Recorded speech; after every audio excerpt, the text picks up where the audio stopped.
pas si c'est la meilleure pièce, mais bon, je joue pas mal avec la langue des oiseaux. Et donc l'idée pour moi, c'est par exemple que la magie, c'est quand mon âme agit. Et si mon âme agit, il y a de la magie. Et l'idée, c'est pour mettre de la matière dans l'âme atière, pour que ça devienne de l'âme atière. Ouais, ça fait une dizaine d'années à peine que je me suis vraiment décidé, entre guillemets, à prendre du temps pour faire les choses. Et donc d'aller un petit peu à l'inverse de ce qu'on nous propose, c'est-à-dire des choses qui vont très vite et qui sont sans valeur. Et l'idée, c'était peut-être, c'est un peu côté thérapeutique aussi, mais l'idée, c'est de retrouver et de se donner de la valeur et de donner de la valeur au temps et au travail. Donc, c'est un peu ce qui a initié cette façon de communiquer pour clore la colère, éclore et transformer mes coups de rage en courage, passer par des symboles et pour pouvoir exprimer un message autour du bien comme un. Et donc pour développer un peu les thèmes justement du bien comme un, finalement c'est une réponse au mal un. C'est-à-dire que moi-même je fais le constat que parfois j'ai du mal à faire un avec moi-même, je suis un petit peu divisé, je me pose des questions, les choses sont un peu ambiguës et il faut faire des choix.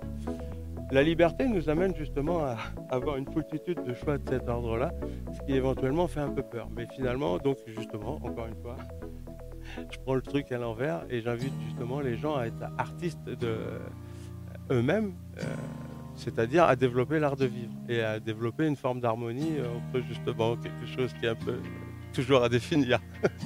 Toujours en équilibre. En mouvement. En mouvement. En réflexion et évolutif, ma foi, somme toute. Donc, je suis Giovanni Scarsillo, sculpteur, peintre.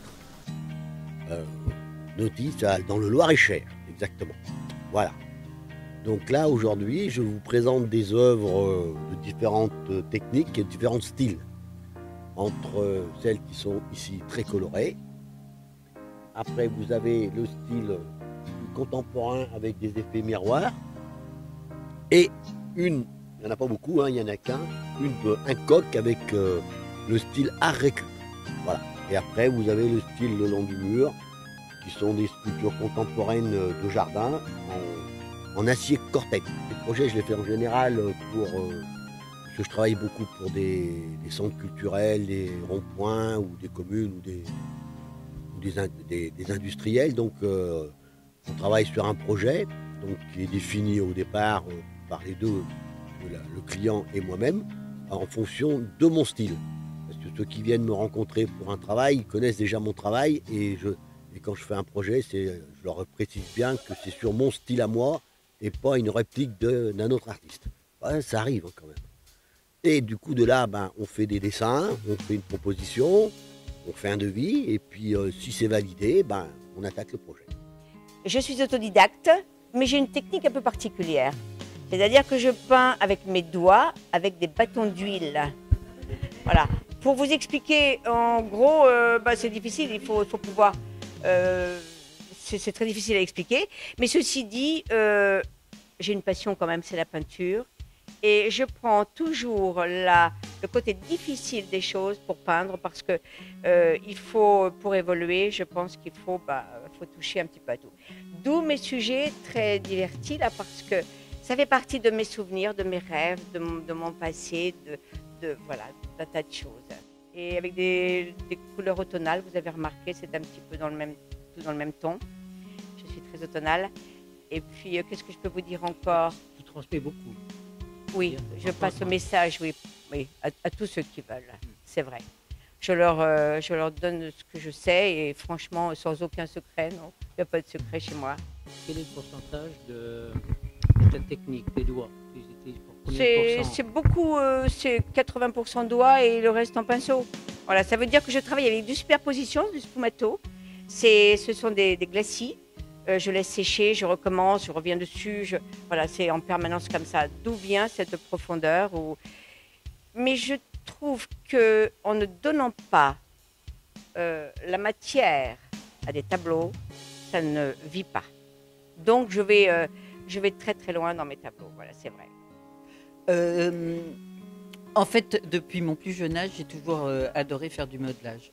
Donc je me suis dirigée vers le modelage. J'ai fait un atelier à Paris, j'étais parisienne, en fait, qui m'a préparée à rentrer aux Beaux-Arts de Paris. Je suis rentrée aux Beaux-Arts de Paris et j'en suis ressortie aussitôt. parce que c'était pas du tout. À l'époque, on était uniquement dans l'art conceptuel. Je me suis sentie un petit peu perdue et je suis partie. Et puis la vie a défilé et avec de multiples métiers. Et toujours quand même dans l'idée de revenir au modelage. Et quand je suis revenue au modelage, il y a relativement peu de temps, puisque en fait pour moi j'ai commencé à revivre en 2020. Donc je me suis mis à faire de l'argile en fait autodurcissant, et qui sont ce que j'appelle maintenant mes prototypes, et qui me permettent en fait de refaire des moules. Enfin quelques moules pour faire quelques tirages, soit en bronze, soit dans des matériaux plus solides comme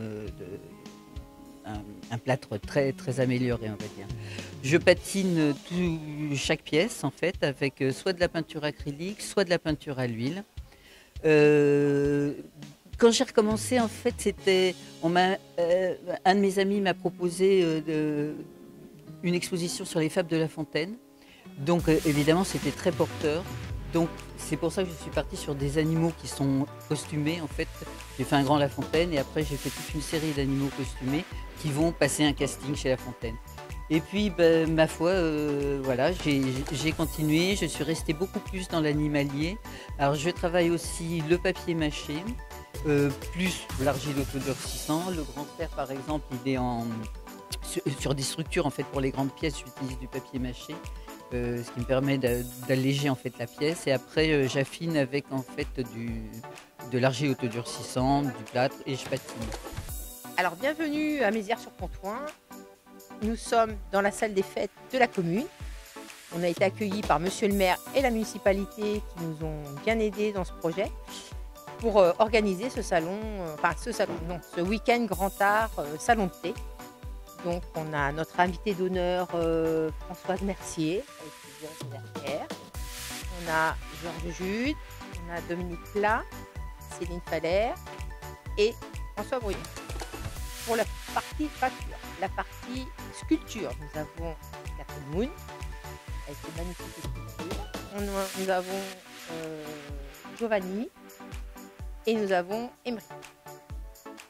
Et Vanina, qui nous a fait la joie de venir pour la première fois qu'elle débute dans les expositions, de venir avec nous. Donc, il faut savoir qu'il y a des artistes ici, c'est la deuxième fois qu'ils exposent, donc c'est des gens qui exposent très peu, qu'on a pu découvrir. On est allé à la pêche de tous ces artistes-là, et ils nous ont tous répondu favorablement, sachant que c'était une petite association pas du tout connue, nous non plus, personne ne nous connaissait, ils nous ont tous fait confiance pour en arriver. Alors, on est très fiers. Ouais, et ils ont tous été sélectionnés par un coup de cœur. Donc il n'y a pas de jury, il n'y a pas de prix public, il n'y a rien. Parce que ça, c'est pas le but de l'association.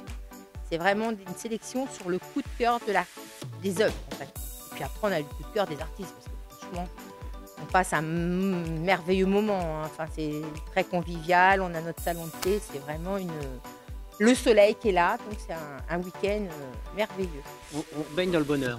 Oui. On baigne dans le bonheur. L'association, elle a été créée en 2011 et elle est partie d'une idée que j'ai eue toute seule. J'avais envie d'une journée peinte, parce que moi, ma passion, c'est la peinture, le dessin. Donc je suis allée voir le maire à l'époque, Guillaume, et je lui ai dit, écoute, moi on a un petit hameau à côté de Mézières avec un petit cours d'eau, il y a un moulin. Je lui ai dit, moi je voudrais faire une journée peinte. Donc il m'a dit, bah, écoute, tu as une bonne idée, ça serait bien. Et puis de la journée peinte, on a rouvert l'église, j'ai fait venir une chorale, j'ai fait venir des musiciens, j'ai fait venir les commerçants. Donc ils ont tous vendu, fait des casse-croûtes.